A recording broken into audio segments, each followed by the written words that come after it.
You expected her to move in on December 1st? That's correct.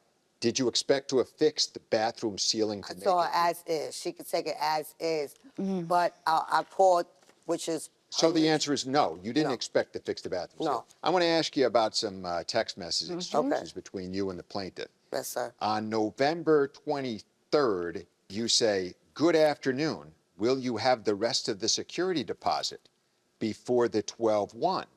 Reason B is I have to pay a contractor to do the bathroom ceiling. Yep. Or you can take it as it is." Yeah. But she made it clear she wanted the bathroom ceiling fixed. So you needed her to pay a security deposit to you so you can get it move-in ready. Yes.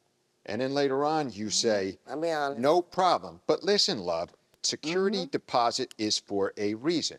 Do you know what the reason for a security deposit is? Yes, I was going to use some of it to buy paint, but I bought the paint out of my own pocket, and I needed him to fix it. And he was going to do it for free, and he changed his mind out of nowhere.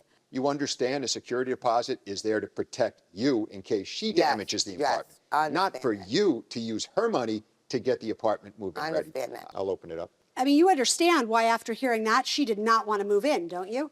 I understand, but I didn't have the money at that time to have the ceiling plastered. That's what it needs to be. And I agree. Yeah. That's true. Emotional distress. Yes. Talk about that. From what? I was dealing with a lot.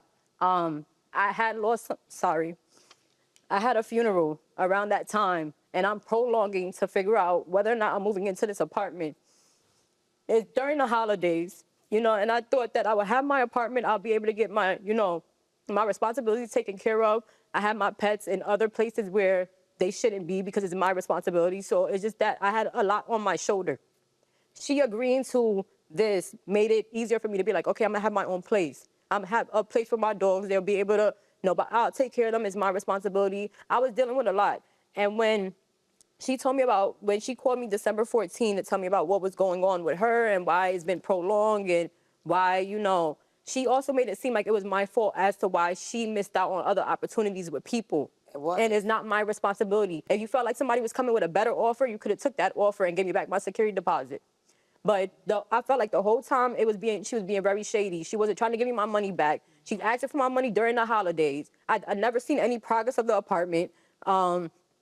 I even So you were stressed.